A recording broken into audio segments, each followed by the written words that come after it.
دیکھیے 3 پرابلمز ایسے ہیں انسانی تمدن کے جن کا کوئی حل انسان نہیں کر سکتا۔ سب سے پہلا مسئلہ اور سب سے پرانا مسئلہ، ابدی مسئلہ ہمیشہ سے ہے جب سے انسان ہے، عورت اور مرد کے حقوق و اختیارات میں کیا تقسیم ہونی چاہیے۔ آپ کو معلوم ہے افراط و تفریط، یا تو عورت کو ملکیت بنا دیا گیا، جیسے بھیڑ بکری جو ہے آپ کے کھوٹے سے باندھ رکھی ہے، ایسے ایک عورت بھی باندھی ہوئی ہے، وہ آپ کی ملکیت ہے، اس کے کوئی حقوق نہیں ہے، اس کا کوئی لیگل سٹیٹس نہیں، اس کا کوئی تشخص نہیں، کوئی ہے ہی نہیں۔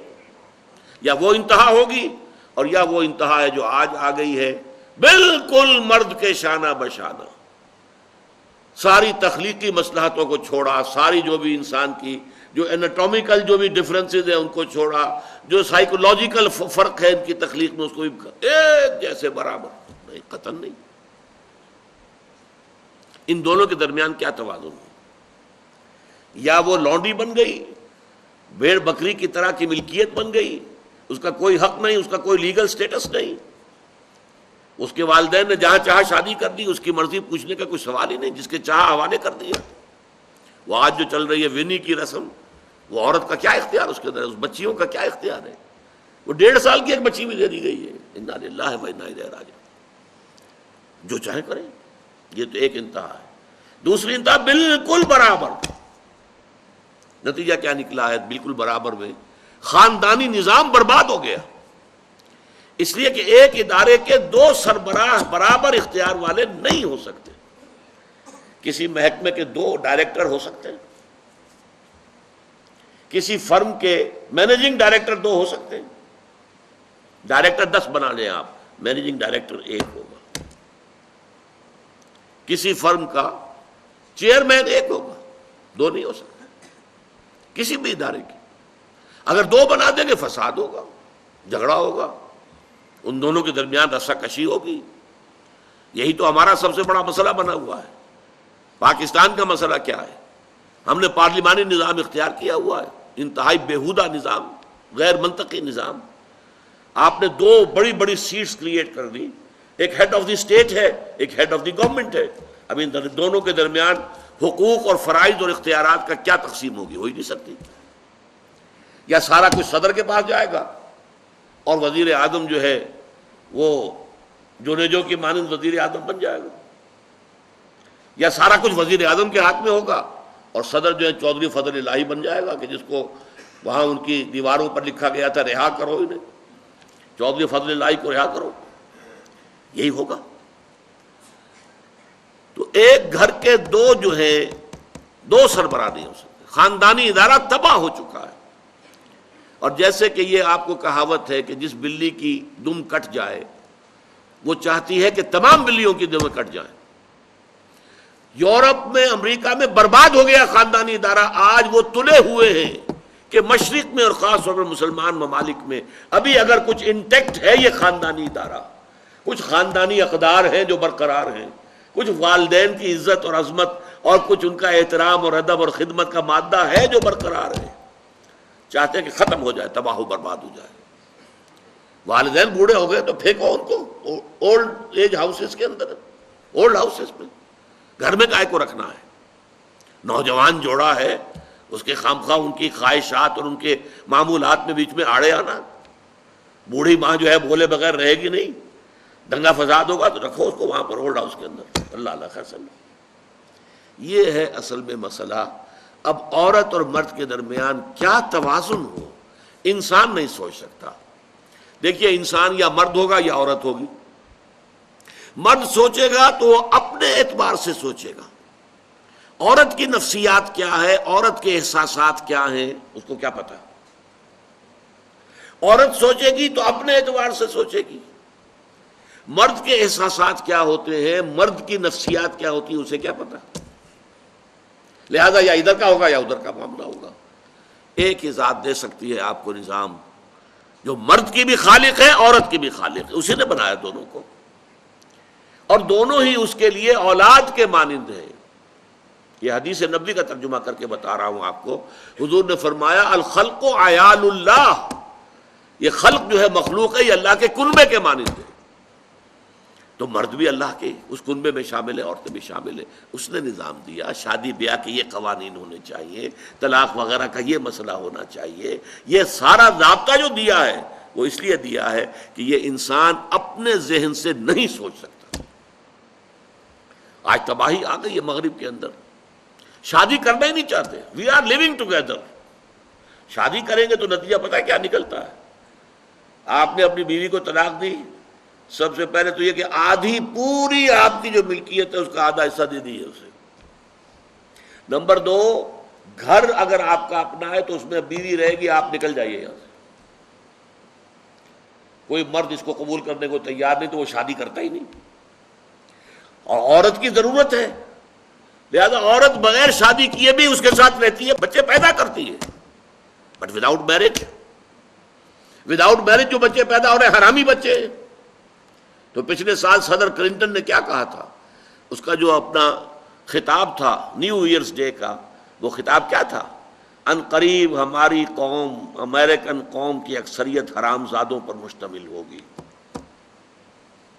یہ حرام زادہ ترجمہ کیا ہے میں نے، بورن وداؤٹ ویڈ لاک، شادی کے بندھن کے بغیر پیدا ہونے والے. انہیں کو ہم حرامی کہتے ہیں، حرام زادے کہتے ہیں. اور کس کو کہتے ہیں؟ اچھا، دوسرا مسئلہ، پہلا مسئلہ تو یہی ہے، پرانا بہت ہے، قدیم ہے. دوسرا مسئلہ، ایک ریاست ہے، ایک نظام ہے، اس کے کچھ اختیارات اور حقوق ہونے چاہیے. ایک عوام ہے، ان کے کچھ اختیارات ہونے چاہیے. عوام چاہیں گے زیادہ سے زیادہ آزادی ہمیں ملے، ریاست چاہے گی زیادہ سے زیادہ اختیار ہمارے ہاتھ میں ہو. اب جو کچھ ہو رہا ہے ترمیمات کے ضمن میں، کیا ہو رہا ہے؟ ایک طرف جو ہے مشرف صاحب چاہتے ہیں زیادہ سے زیادہ اور طویل سے طویل میرا دور اقتدار ہو اور اختیارات جو ہے میرے ہاتھ میں آ جائے، گھنٹہ گھر بن جاؤں میں فیصلہ بات کا. ساری کوشش ان کی ہے. اور یہ ARD وغیرہ کیا کر رہی ہیں کہ نہیں، حقوق عوام کے ہاتھ میں آنے چاہیے. اب اس میں بھی توازن کیا ہو. یا ٹوٹلیٹیرین سٹیٹ وجود میں آ جاتی ہے جو رشیا میں تھی، USSR میں تھی، عوام کے کوئی حقوق نہیں، no freedom of speech, no freedom of association. نہ تم اپنے خیالات کا اظہار کر سکتے ہو، نہ تم کو جماعت بنا سکتے ہو. یہ نظام تھا. کام کرو، ویجز لو، بس اللہ اللہ خرص اللہ. حیوانوں کی طرح پر کہ صرف راتب دے دیا جائے گا، باقی تمہیں کوئی تمہاری ایکسپریشن، کوئی اپنے خیالات کا اظہار، کوئی فریڈم آف ایسوسیشن نہیں. امریکہ دوسری انتہا پر، مادر پدر آزاد. 2 مرد شادی کرنا چاہتے کر لیں، ایک مرد بیوی ہو جائے گا اور ایک مرد شوہر ہو جائے گا. لیگلی قانون کے نزدیک ریکگنائزڈ ہوگا. ایک آزادی کی وہ انتہا ہے. گیز، ہومو سیکشولز، وہ وہاں جلوس نکالتے ہیں، بڑے ٹھاٹ سے نعرے لگاتے ہوئے گزرتے ہیں.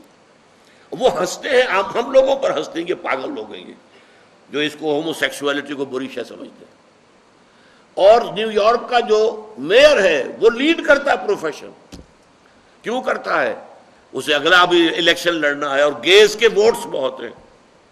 اس سے اندازہ کیجئے کہ کتنی پرسنٹیج وہاں گیز کی ہو چکی ہے، ہومو سیکشولز کی. یہاں تک کہ طے کر دیا گیا ہے مذہبی میدان میں بھی گیز کو اجازت ہے، وہ پادری بن سکتے ہیں. گیز ہیں، ہومو سیکشولز ہیں. فطرت کے خلاف کام، یا وہ آزادی ہے. تو کہاں ہے بیلنس؟ انسانی ذہن کے لیے ناممکن ہے اس بیلنس کا تلاش کرنا. نمبر 3، سرمایہ اور محنت. پروڈکشن جو بھی ہوتی ہے 2 چیزوں سے ہوگی. سرمایہ دار تھا، اس نے کارخانہ لگایا ہے، اتنے کروڑ روپے لگا دیے ہیں، یہ کیا ہے، وہ کیا ہے، یہ سرمایہ ہے. لیکن وہ کیا کر لے گا اکیلا؟ 10,000 آدمی کام کر رہا ہے، لیبر ہے. اب جو کچھ بھی بن رہا ہے، جو پروڈکٹ بن رہا ہے اور جو اس سے آمدنی ہو رہی ہے، اس میں دونوں کے حصہ ہے، لیبر کا بھی حصہ ہے اور سرمایہ کا بھی حصہ ہے.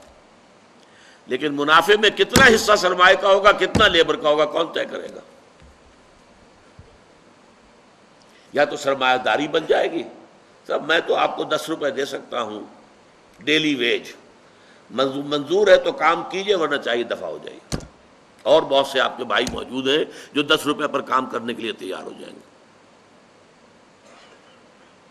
ساری دولت سمٹ کر جا رہی ہے کارخانے دار کے ہاتھ میں۔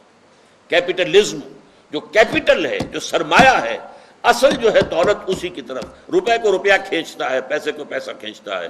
لہذا امریکہ میں آپ کو ایسے لوگ مل جائیں گے جنہیں اپنی دولت کا اندازہ نہیں ہے کہ کتنی دولت ان کے پاس ہے، بلینز آف ڈالر کا ایک ایک چیک لکھ سکتے ہیں، اور یہودی ہیں وہ۔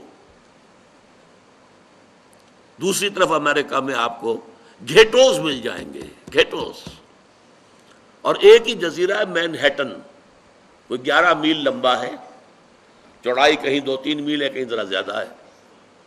اس کے ساؤتھ میں جہاں یہ 2 بڑے بلڈنگیں کھڑی تھیں جو گرائی ہیں، جو بھی تھے دہشت گرد، یہاں پر یہ اس کا ریچسٹ حصہ ہے، پوری دنیا کی دولت یہاں جمع ہے، سارے بینک وہاں ہیں۔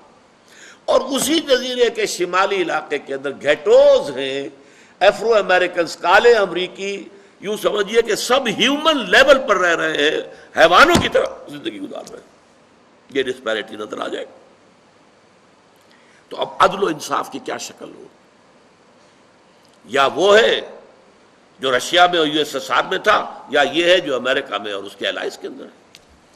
یہ ہے وہ مسئلہ جہاں انسان ہاتھ جوڑ کر، گھٹنے ٹیک کر اللہ سے دعا کرنے پر مجبور ہے، اے اللہ تو نے مجھے فطرت سلیمہ بخشی، اے اللہ تو نے مجھے عقل سلیم سے نوازا، اے اللہ میں نے تجھے پہچان لیا کہ کل شکر اور کل ثنا کا مستحق تو ہی ہے، اے اللہ میں نے تجھے پہچان لیا کہ تو تمام جہانوں کا پروردگار اور مالک ہے، اے اللہ میں نے تجھے پہچان لیا جزا و سزا کے دن کا مالک و مختار مطلق تو ہے، اے اللہ میں نے طے کر لیا ہے تیری ہی بندگی کرتا ہوں اور کروں گا، اور تو ہی سے مدد چاہتا رہوں گا، لیکن اے اللہ میں مجبور ہوں، میری عقل جو ہے میرا ساتھ نہیں دیتی، کروں کیا، چلوں کس راستے پر، کون سے راستے پر؟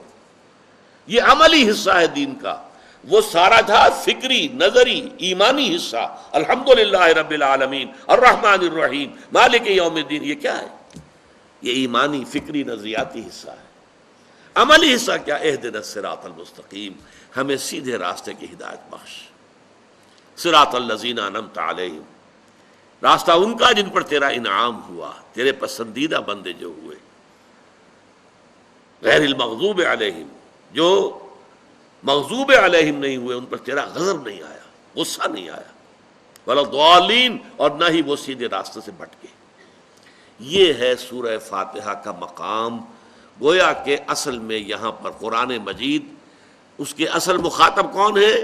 وہ سلیم الفطرت لوگ، وہ سلیم العقل لوگ، جنہیں قرآن کہیں کہتا ہے الذین یعقلون، کہیں کہتا ہے الذین یفقہون، کہیں کہتا ہے اولو الالباب، ہوش مند لوگ۔ یہ وہ لوگ ہیں کہ قرآن مجید اصل میں ان سے مخاطب ہے، اور وہ خود سفر طے کر کے اللہ کی ذات تک، معرفت خداوندی تک تو پہنچ گئے ہیں، لیکن اب عملی زندگی کے اندر رہنمائی کے لیے درخواست کر رہے ہیں، اہدنا الصراط المستقیم صراط الذین انعمت علیہم غیر المغضوب علیہم ولا الضالین۔ یہی وجہ ہے کہ فوراً سورہ بقرہ شروع ہوتی ہے، الف لام میم ذالک الکتاب لا ریب فیہ ھدی للمتقین، یہ ہدایت ہم تمہیں دے رہے ہیں۔ یہ قرآن جواب ہے اس دعا کا، اہدنا الصراط المستقیم صراط الذین انعمت علیہم غیر المغضوب علیہم ولا الضالین، آمین یا رب العالمین۔